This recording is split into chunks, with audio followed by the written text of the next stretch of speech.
Bien, bonsoir à tous. Un grand plaisir pour moi de vous accueillir dans cette école, Grenoble INP NC Cube.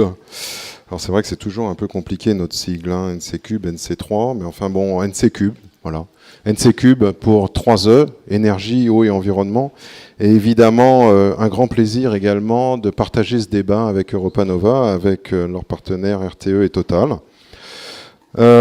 Pour nous, organiser un débat comme ça au sein d'une école d'ingénieurs, c'est tout naturel. Ça fait partie de nos missions. Nos missions, c'est bien sûr l'innovation, c'est bien sûr le transfert, c'est la formation et c'est également l'information, la communication et le débat autour d'idées comme la transition énergétique qui sont évidemment au cœur de nos préoccupations. Alors, moi, je ne vais pas intervenir en tant qu'expert, je vais intervenir en tant que locataire du lieu, on va dire, mais j'ai envie de donner un éclairage selon 4 flashs très rapides sur d'abord l'énergie, puis ensuite peut-être la transition énergétique. 4 flashs sur l'énergie. Le premier peut-être, c'est simplement rappeler que 1,2 milliard de personnes sur la planète n'ont pas accès à l'énergie.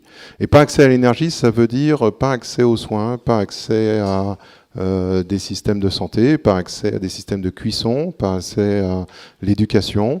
Ça veut dire une espérance de vie réduite et ça veut dire surtout bien, une santé qui est extrêmement précaire. Deuxième point, deuxième flash, l'énergie en tant que moteur de la croissance dans tous les pays, quels qu'ils soient, l'activité économique est tirée par la présence d'une énergie et généralement d'une énergie pas chère.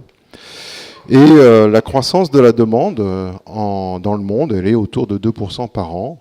Mais ça cache bien des disparités, et en particulier dans les pays dits BRICS, la croissance elle est plutôt entre 5 et 10%. Et là, on sent tout de suite qu'il y a des opportunités de marché, il y a des défis scientifiques et techniques pour nos ingénieurs.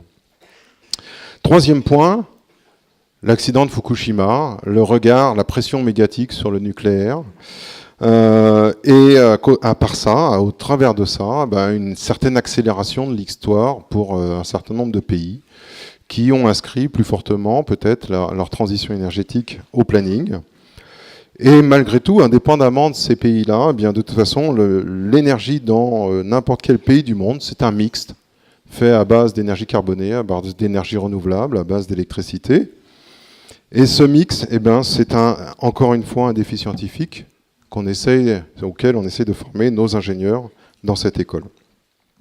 Et puis quatrième point, et là je pense que Patrick Ricky on pourra en parler très très bien, le réchauffement climatique, le dérèglement climatique, j'ai envie de dire, le lien entre la production et la consommation d'énergie carbonée, et puis ces changements de température qui nous sont prévus depuis plus de 20 ans par les scientifiques, et qui constituent une menace pour les espèces, et qui constituent également une menace pour l'équilibre géopolitique de la planète.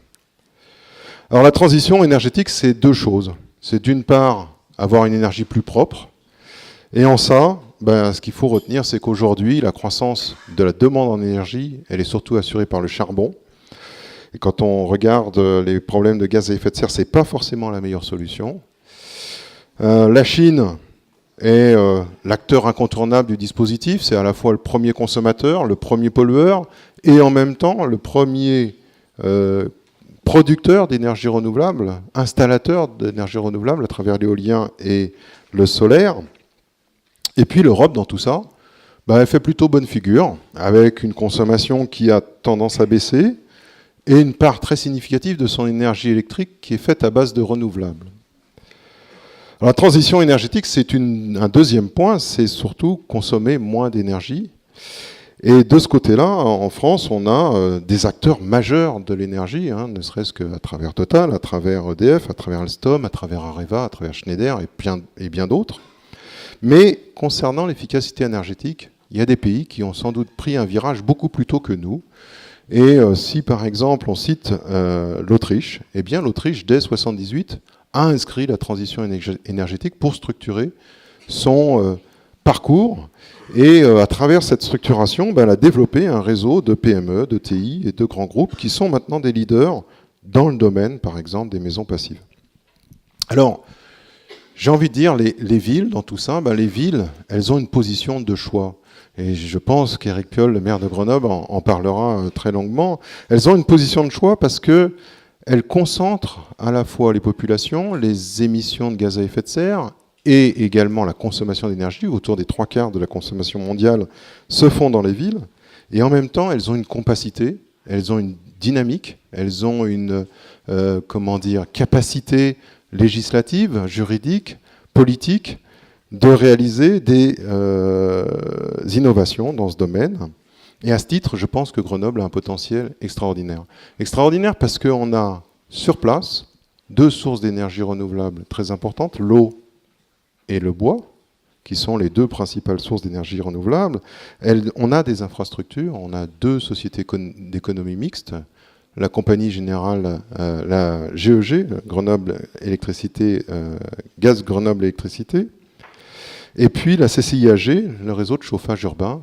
Et ces 2 compagnies sont des leaders dans leur domaine en France, et ce sont des leviers extraordinaires pour avoir une politique innovante dans ce domaine.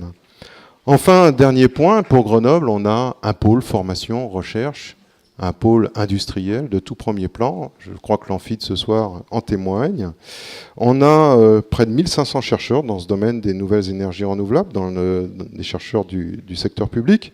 On a un institut Carnot, on a un pôle de compétitivité dédié.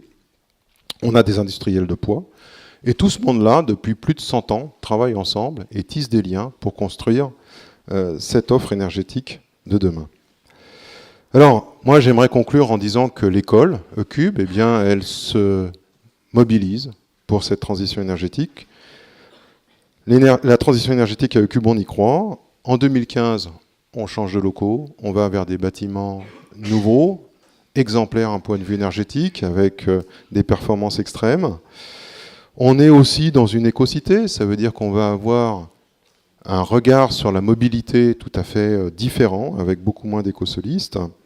Et puis on a des laboratoires de recherche, on en a 11 en l'occurrence, qui s'adossent à l'école et qui tous les jours travaillent dans le domaine. Travaillent dans le domaine des smart grids, travaillent dans le domaine de la ressource, travaillent dans le domaine de l'effacement, travaillent sur des bâtiments basse consommation, sur l'autoconsommation, enfin tous ces sujets qui sont au cœur de l'efficacité énergétique.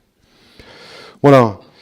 Dernier point peut-être, et je crois encore une fois que l'amphi en témoigne, dans cette école, on a près de la moitié de nos étudiants, 500 étudiants, qui sont dans des associations, qui sont déjà impliqués sur le thème de l'énergie, l'eau et l'environnement. Et dans ces associations, bien, on en a beaucoup qui travaillent par exemple sur réduire la précarité énergétique en allant dans les quartiers défavorisés, favoriser la diffusion des énergies renouvelables, favoriser l'utilisation de transports bas carbone, informer le grand public. Et tout ça, j'aimerais évidemment que ça continue. Et je crois que ce débat de ce soir est un point de pavage de l'espace entre maintenant et décembre 2015. Décembre 2015, c'est la date du la prochaine conférence sur le climat qui aura lieu à Paris. Et j'espère qu'on arrivera à avoir de ce type de débat régulièrement jusqu'à cette date-là. En attendant, je vous souhaite un excellent débat et puis j'espère les contributions nombreuses de l'ensemble de la salle. Merci.